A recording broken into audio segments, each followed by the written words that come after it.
It's 4:30 in the morning. I'm in the middle of Iceland looking for the Holy Grail. What's so strange about that? It was mental.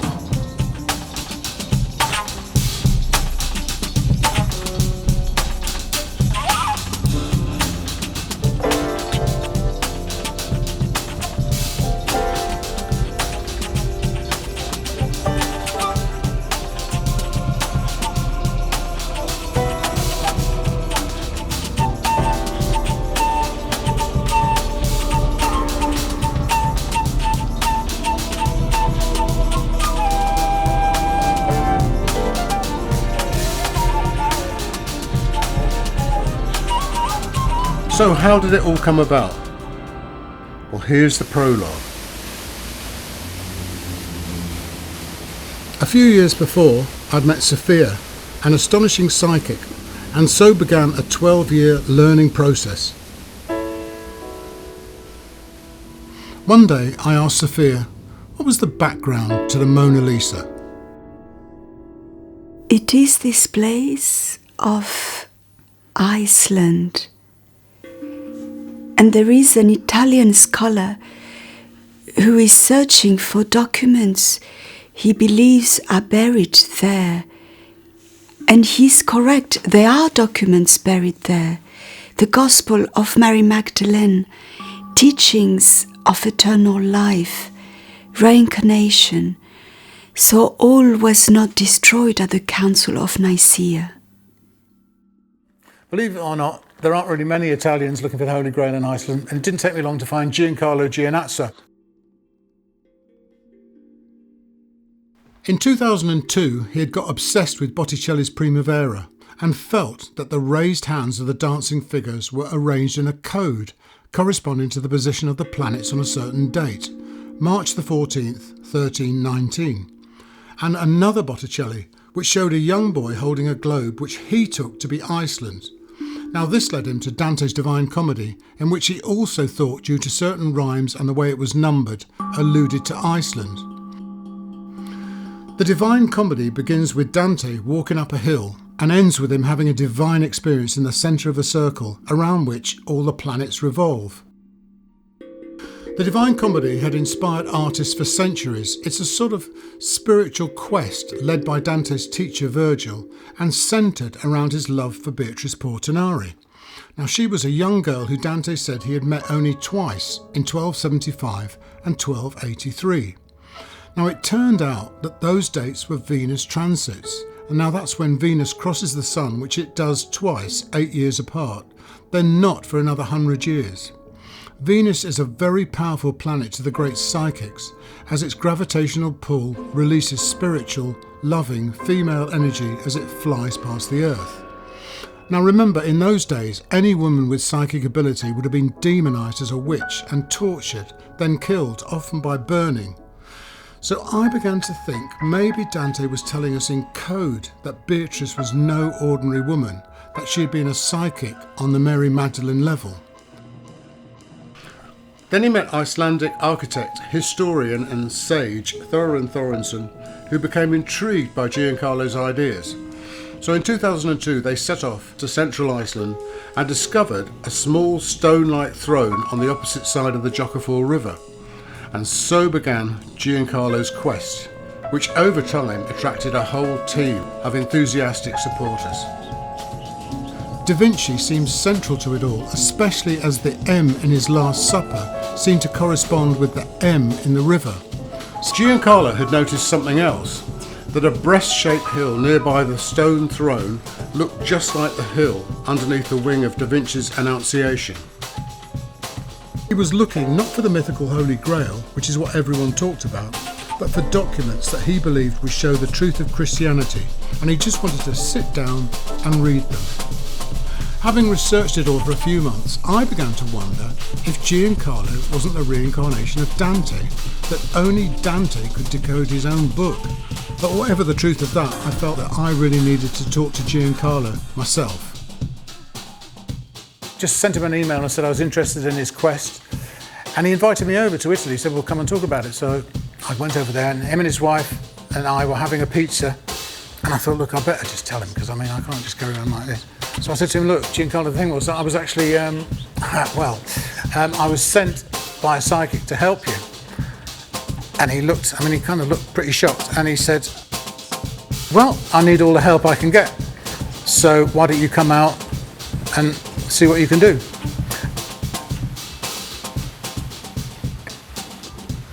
I sat down and spoke to Thorarinn for the first time. We were looking at Giancarlo by the river, and I said to him, I don't think there's going to be anything buried down there. I mean, the water could come up and drown it all. Yes, I remember. And I said something that all wisdom, what they are trying to look for down there, is kept at the top of a mountain.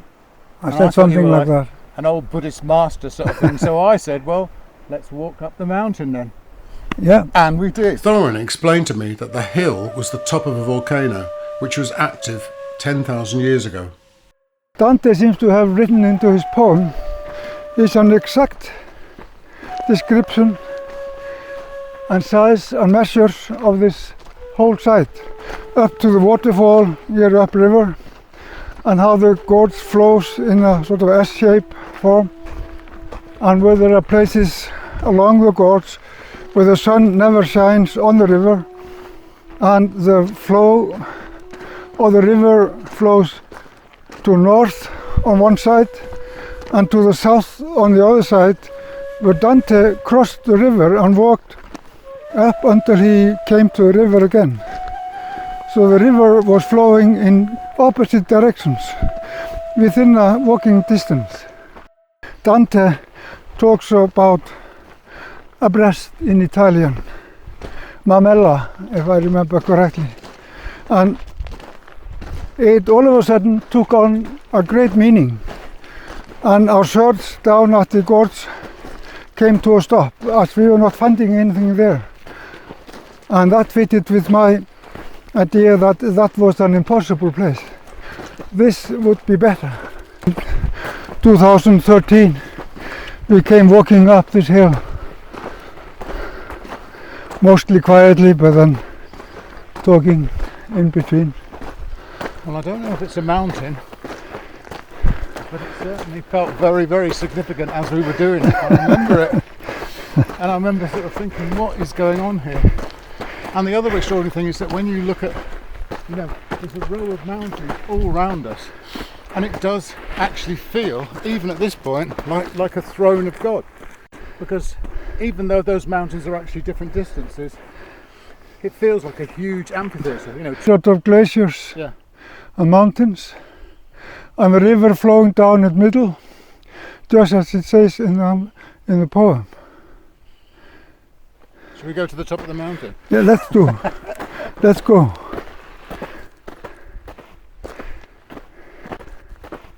There is only one thing in the universe, in infinity, and that is everything. And if your mind is there already, then everything is your mind. Mind is all there is. We are all exist within the mind of God.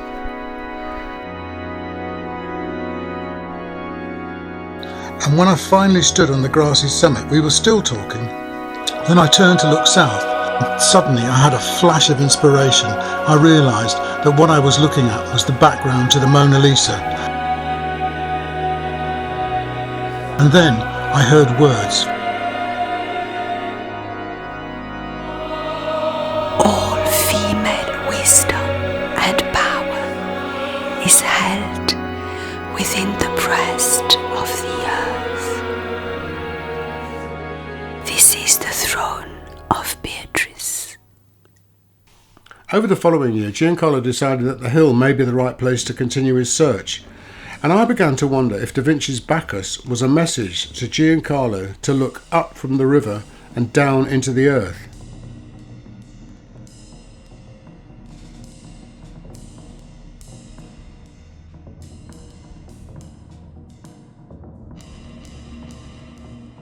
This is the right place, but it is not as if you can just dig down. There are tunnels. So the following year I went back. All I had to do was find a tunnel leading to a central area. Easy does it, no problem.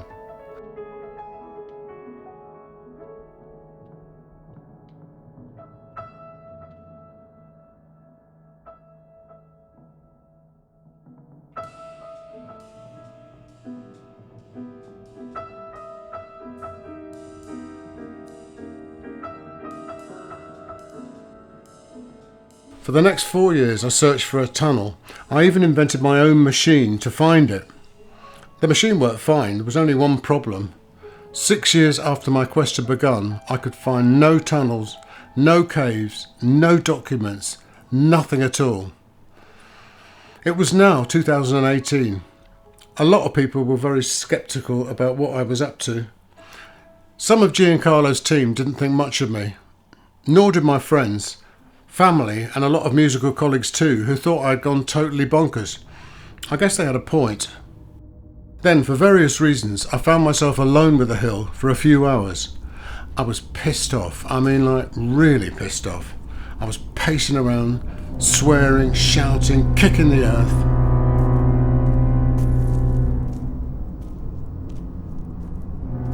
So much time, effort, money, arguments, all for what?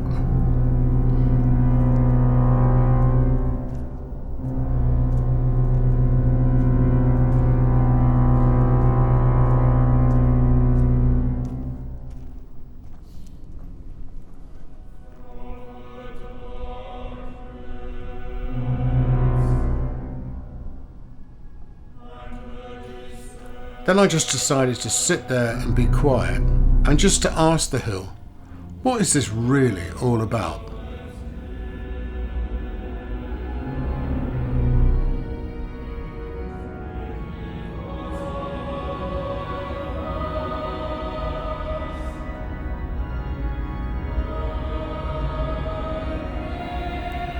I am the point of all creation.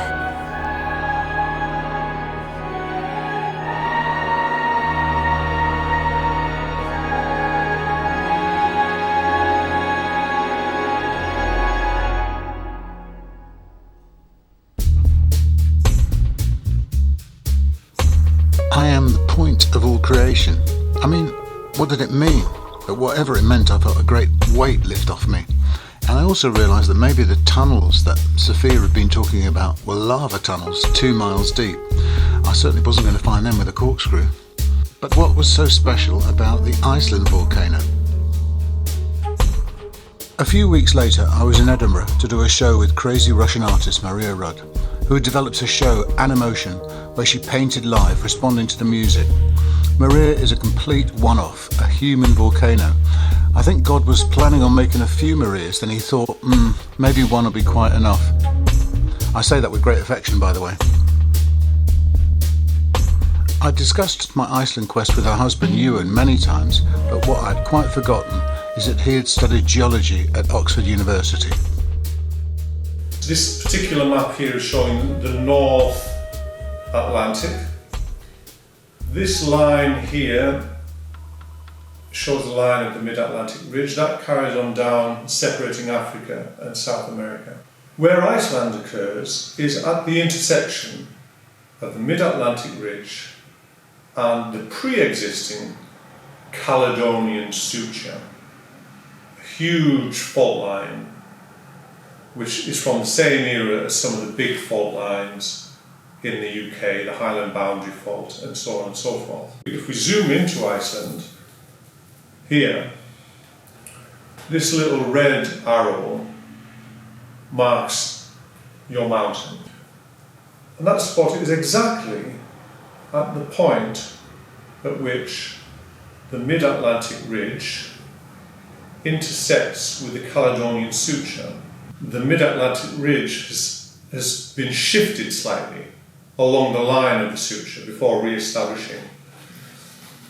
And it's because of that intersection of those two, this line of spreading and this pre-existing deep fault, that Iceland as an island has resulted. The Mid-Atlantic Ridge is essentially a line of spreading where if you go down and record what's happening there, that's spreading at a rate of 1 centimetre a year in each direction. You have a lot more lava coming up at this intersection, huge amounts more, meaning that that volume of lava has risen above the surface and formed the island of Iceland.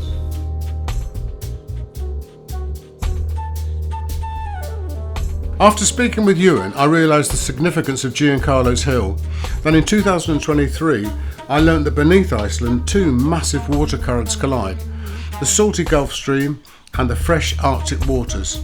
This collision pushes huge amounts of oxygen to the bottom of the ocean. It's a well-known theory that life began underwater near hydrothermal vents, but combined with huge amounts of oxygen, these vents could have been the unique mixture for life to begin. But I learnt there's another element too. As Venus passes the Earth, its gravitational pull alters space and time, which enhances beauty in the form of colour, sound, music and creative energy. But when Venus and Jupiter are in alignment, the combined gravitational pull is far stronger. So millions of years before Iceland even existed, these Venus-Jupiter frequencies had a profound effect when they interacted with the volcanic energy 2 miles directly beneath Giancarlo's Hill. Now then, at the top of the hill are 2 large rocks that looked like they'd been placed there.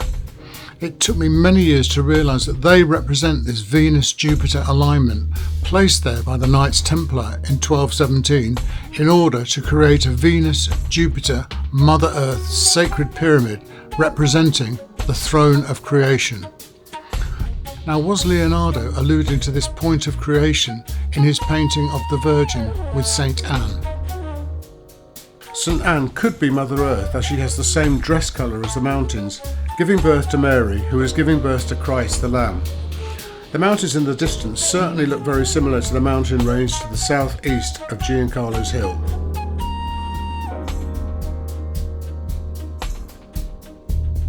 So the date Giancarlo gleaned from Botticelli's Primavera. I tried to find anything significant that had happened on that date, but just came up with nothing time after time. Finally, I decided to ring Sophia. Now, she told me to make March into a 3, after all, January, February, March. So okay, now I had 3, 1, 4, 1, 3, 1, 9. Then she told me to add the numbers together, but like the Fibonacci sequence, the alchemist way. Okay, so what she meant was this: 3 plus 1 equals 4, 4 plus 4 equals 8, 8 plus 1 equals 9, 9 plus 3 equals 12, 12 plus 1 equals 13, 13 plus 9 equals 22. So I now had a different set of numbers: 4, 8, 9, 12, 13, 22. But what the heck did that mean? Then I began to think that as we're all expressions of Mother Earth consciousness, then maybe the throne of God in the final chapter of the book of Revelation could be the point of greatest Mother Earth creation. In other words, Giancarlo's Hill. And as I was relating these thoughts to a friend, they just happened to ask me, what is the number of the final chapter of the book of Revelation? I flicked to the end. Wow, I couldn't believe it. Chapter 22. Then in a blinding flash, I realised that the numbers Sophia had given me were the key to understanding the book of Revelation, a history of Mother Earth wisdom. Chapter 4 talks of a volcano, that out of the throne came lightnings and thunderings. Chapter 8 talks of 4 separate extinction events, asteroids hitting the planet, all the grass and trees being burnt up, fire, poison water, killing most life forms on the planet. And chapter 9 talks of the 5th extinction event, that a star had fallen from the sky to the earth when the 5th angel sounded his trumpet. Chapter 12 talks of Mother Earth crying out as she gave birth, then a titanic battle as the dragon beast male energy tries to destroy the female wisdom, but she is given wings to fly to a place of protection in the wilderness.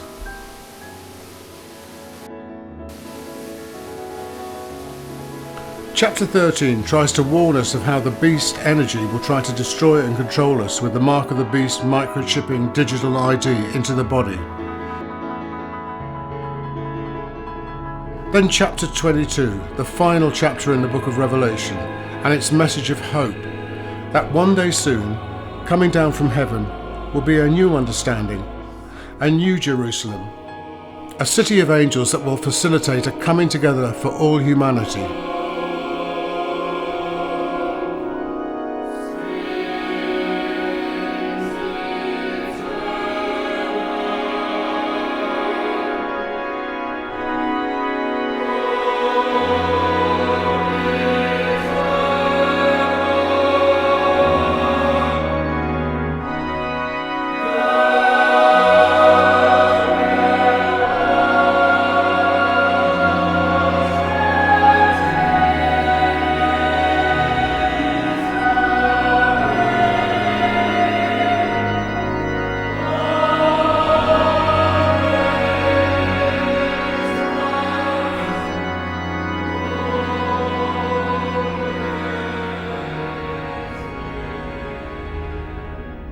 So, after 6 years and loads of difficulties and misunderstandings, I felt I was finally beginning to get somewhere.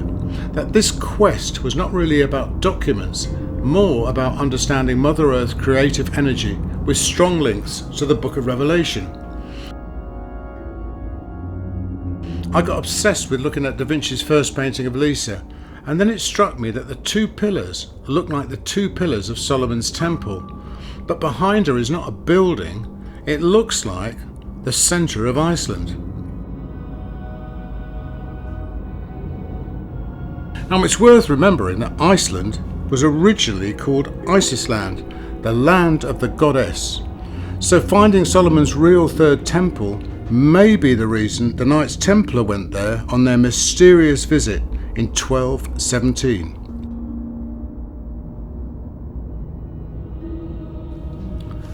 Then I discovered that the Mid-Atlantic ridge has tectonic plate links to Italy, Temple Mount, Mecca, Pakistan, right the way back to Tibet.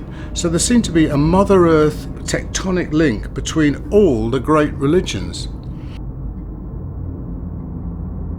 The Book of Revelation talks of opening the 7 seals. Now what it may be saying is that you follow the 7 tectonic plates back to the point of origination, the centre of Iceland, that has the deepest connection to the Earth's core on the whole planet.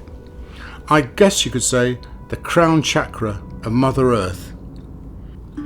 This huge point of Mother Earth's creative power coming from the centre of the Earth may also explain the extraordinary number of miraculous healings that happen in Iceland. Anyway, with all this in mind, I decided to return to the hill with top cameraman Tev Teverini. I wanted to show the majesty of the place and how it related to several Da Vinci paintings. Now all I needed was one clear day, but by the time we got there, the forecast was low, dark clouds.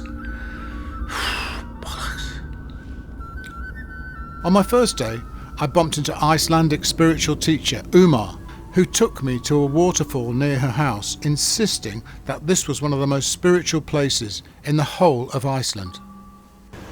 So this is Helgufoss, but there is a beautiful being, energy being, and she wanted me to give David her blessings.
The next day we set off, and as forecast, thick, dark clouds.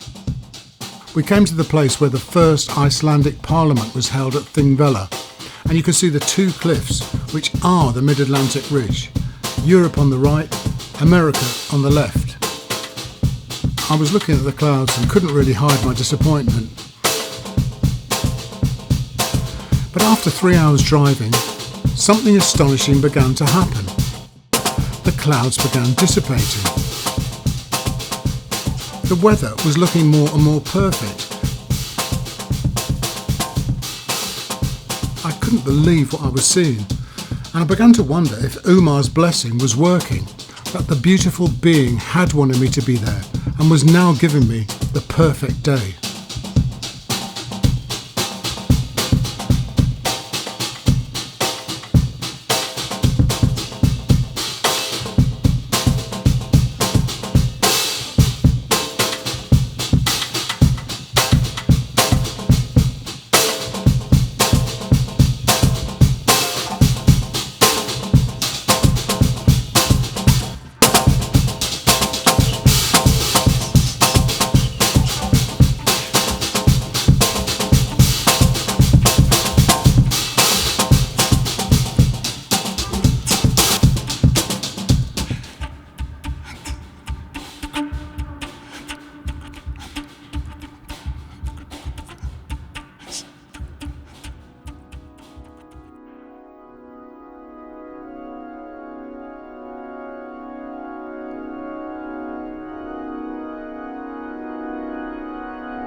People say that Giancarlo was searching for the Holy Grail, but I believe that the medieval Holy Grail myth was really alluding to a cup of golden knowledge.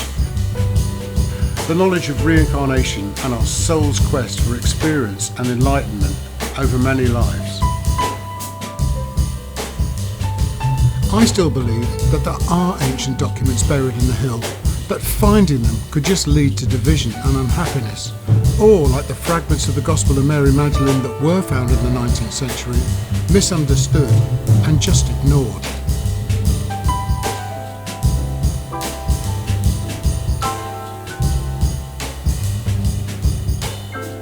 But As I walked back to the car, an astonishing thought crossed my mind. The Renaissance artists were simply saying, open your eyes, look at the divine proportions behind everything. But now, Mother Earth had given me something very special. Her most sacred place, filmed on the most incredible day by one of the world's great cameramen. I no longer needed to find documents. Mother Earth had heard my prayer and given me a great cameraman on the perfect day.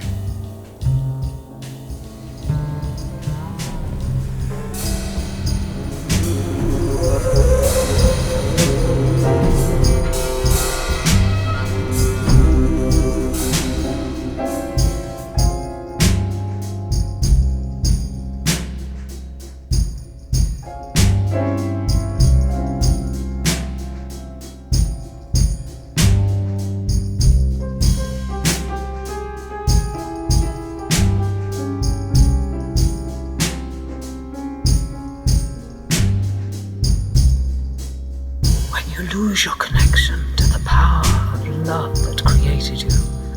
It can cause a disturbance in the body. You become deprived of the force that can heal you, become sick. So if you are weak, let goodness enter your heart and gather strength in the presence of nature.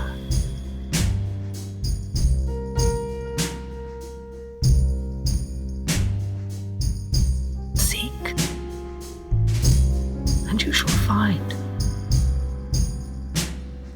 for the truth is within you.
and you shall find that the truth is within you.